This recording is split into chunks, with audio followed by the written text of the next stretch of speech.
عرصہ گزرا چین کے ایک چھوٹے سے گاؤں میں دو لڑکیاں رہتی تھیں۔ نام تو ان کے کچھ اور تھے مگر ان کی مائیں پیار سے انہیں چمبیلی اور چاندنی کے نام سے پکارا کرتی تھی۔ اور بھائی وہ تھیں بھی بڑی خوبصورت اور پیاری پیاری۔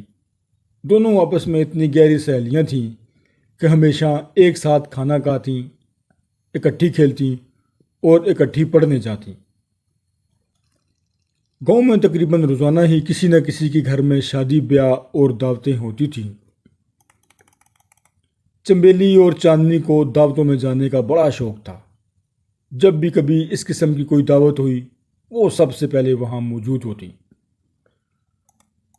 وقت گزرتا رہا، چمبیلی اور چاندنی جوان ہو گئیں اور آخر وہ دن بھی آیا جب ان دونوں سہیلیوں کی ایک ساتھ ہی شادی کر دی گئی۔ دونوں کے خاوند آپس میں حقیقی بھائی تھے اور وہ اس گاؤں سے کچھ دور ایک دوسرے گاؤں میں رہتے تھے۔ شادی بیاہ کی رسمیں ختم ہونے کے بعد دلہوں نے اپنی دلہنوں کو ڈولی میں بٹھایا اور انہیں اپنے گھر لے گئے۔ چمبیلی اور چاندنی اپنے نئے گھر میں آ کر بڑی خوش تھیں۔ ان کے خاوند بڑے شریف اور محنتی نوجوان تھے۔ ساس بھی نیک اور ہنس مکھ عورت تھی اور وہ ان سے پیار محبت سے پیش آتی۔ چمبیلی اور چاندنی بھی اس کا بڑا ادب کرتی اور ہمیشہ اس کا حکم مانتی تھی۔ لیکن جب انہیں اپنے گاؤں کی دعوتوں کا خیال آتا تو وہ اداس سی ہو جاتی۔ بھاگی بھاگی اپنی ساس کے پاس جاتی اور اس سے کہتی، پیاری اماں، اگر آپ اجازت دیں تو چند دنوں کے لیے ہم اپنے گاؤں چلی جائیں۔ وہ گاؤں جہاں ہم نے اپنا سنہرا بچپن بسر کیا ہے، جس کی گلیوں میں کھیل کر ہم جوان ہوئیں، جہاں ہماری پیاری سہیلیاں رہتی ہیں، جہاں ہمارے پیارے ماں باپ رہتے ہیں جنہوں نے پال پوس کر ہمیں اتنا بڑا کیا ہے۔ ساس فوراً انہیں جانے کی اجازت دے دیتی اور کیوں نہ دیتی۔ دونوں لڑکیاں اس کی خدمت بھی بہت کیا کرتی تھیں اور جب وہ بیمار پڑتی تو ساری ساری رات اس کی تیمارداری کرتیں۔ لیکن ان سب باتوں کے باوجود چمبیلی اور چاندنی کا آئے دن اپنے گاؤں جانا وہ اچھا نہیں سمجھتی تھی۔ شروع میں تو وہ انہیں خوشی سے جانے کی اجازت دے دیتی، لیکن ہر تیسرے چوتھے روز وہ گاؤں جانے لگیں تو وہ بڑی پریشان ہوئی۔ اس نے کئی بار انہیں سمجھایا کہ اب تمہاری شادی ہو گئی ہے، بچپنا چھوڑ دو، گھر کے کاموں میں دل لگاؤ، لیکن دونوں لڑکیوں کے کان میں جوں تک نہ رینگی۔ ایک روز ساس اپنے دل میں کہنے لگی، یہ کیا مصیبت ہے، میری بہویں اپنے گھر میں ٹک کر بیٹھنا پسند نہیں کرتی، انہیں ہر وقت دعوتوں اور سہیلیوں سے ملنے کی دھن لگی رہتی ہے، کوئی ایسی ترکیب سوچی جائے کہ ان کی یہ عادت چھوٹ جائے۔ آخر سوچتے سوچتے اس کے دماغ میں ایک بڑی اچھی ترکیب آئی۔ چند روز بعد چمبیلی اور چاندنی خوبصورت لباس پہن کر اپنی ساس کی خدمت میں پہنچی اور کہا، اماں جان، اگر آپ فرمائیں تو ہم اپنی گاؤں چلی جائیں، ہماری ایک سہیلی کی شادی ہے اور ہمیں اس میں ضرور شریک ہونا ہے۔ ساس نے جواب دیا، ہاں ہاں میری بچیوں، خوشی سے جاؤ، لیکن جب واپس آنا تو میرے لیے 2 تحفے لیتی آنا۔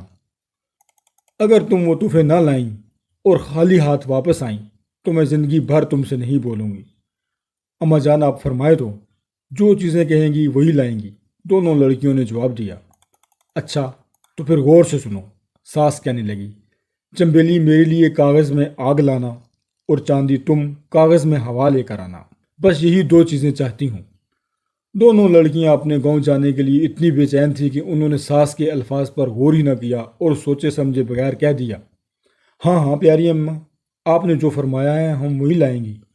پھر انہوں نے اپنی ساس کو سلام کیا، خامدوں سے اجازت مانگی اور اپنے گاؤں کی طرح ہنستی کھیلتی روانہ ہو گئی۔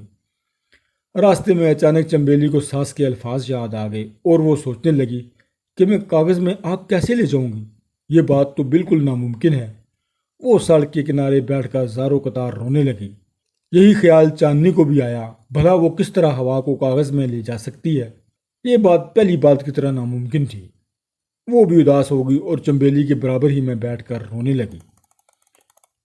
دونوں بیٹھی رو رہی تھی کہ ایک چھوٹی سی بچی قریب کے ایک کھیت میں سے نکلی اور ان کے پاس آ کر بولی، اس طرح رونے دھونے سے کیا فائدہ، تم مجھے اپنی مشکل بتاؤ، شاید میں تمہاری کچھ مدد کر سکوں۔ چمبیلی اور چاندنی نے شروع سے آخر تک ساری داستان اس لڑکی کو سنائی، جس سے سن کر وہ کہنے لگی، تم نے بڑی بیوقوفی کی جو ایسا وعدہ کر لیا۔ اچھا خیر، ہم مل کر سوچیں گی کہ اس معاملے کو کیسے حل کیا جائے، آؤ میرے گھر چلو۔ تینوں لڑکیاں مکان کی ڈیوڑی میں بیٹھ گئیں اور سوچنے کی کوشش کرنے لگیں، لیکن جتنا زیادہ سوچتی اتنا ہی زیادہ انہیں یہ باتیں مشکل نظر آتی۔ ان کی سمجھ میں نہ آتا تھا کہ کاغذ میں آگ اور کاغذ میں ہوا کس طرح لے جائی جا سکتی ہے۔ اچانک ان کی نئی سہیلی خوشی سے اچھل پڑی اور دوڑتی ہوئی اپنے گھر میں گھس گئی۔ چند منٹ بعد واپس آئی تو اس کے ہاتھ میں ایک لالٹین تھی جو کاغذ کی بنی ہوئی تھی اور اس کے اندر ایک موم بتی جل رہی تھی۔ دیکھو، وہ چلا کر بولی، کاغذ کے اندر آگ! آہا، کیسی عجیب بات ہے! چنبیلی نے خوش ہو کر کہا، یہی وہ تحفہ ہے جو میری ساس نے منگوایا تھا۔ لیکن چاندنی اسی طرح اداس بیٹھی رہی، اس کے من کی مراد پوری نہ ہوئی تھی۔ یکا یک وہ لڑکی پھر خوشی سے اٹھی، بھاگتی ہوئی اپنے گھر میں گئی اور جب باہر نکلی تو اس کے ہاتھ میں کاغذ کا بنا ہوا ایک پنکھا تھا۔ دیکھو، وہ بولی، کاغذ میں ہوا! آہا، کیسی عجیب بات ہے! چاندنی نے خوش ہو کر کہا، یہی وہ تحفہ ہے جو میری ساس نے منگوایا تھا۔ چنبیلی اور چاندنی نے اپنی نئی سہیلی کا بہت بہت شکریہ ادا کیا اور شادی میں جانے کے بجائے واپس اپنے گھر آ گئیں۔ ساس نے انہیں دیکھا تو حیرت سے بولی، ارے، اتنی جلدی آ گئی، شادی میں نہیں گئی؟ جی نہیں، انہوں نے کہا، ہم نے سوچا کہ ہماری پیاری اماں نے جو تحفے منگوائے ہیں وہ جلد سے جلد پہنچا دیں۔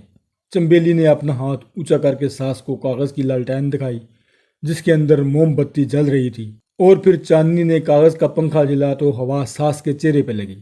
شاباش، اس نے کہا، اس بار تو تم جیت گئیں، لیکن یاد رکھو، اگر اب تم نے کہیں جانے کا نام لیا تو ایسے تحفے لانے کو کہوں گی جو تم کبھی نہ لا سکو گی۔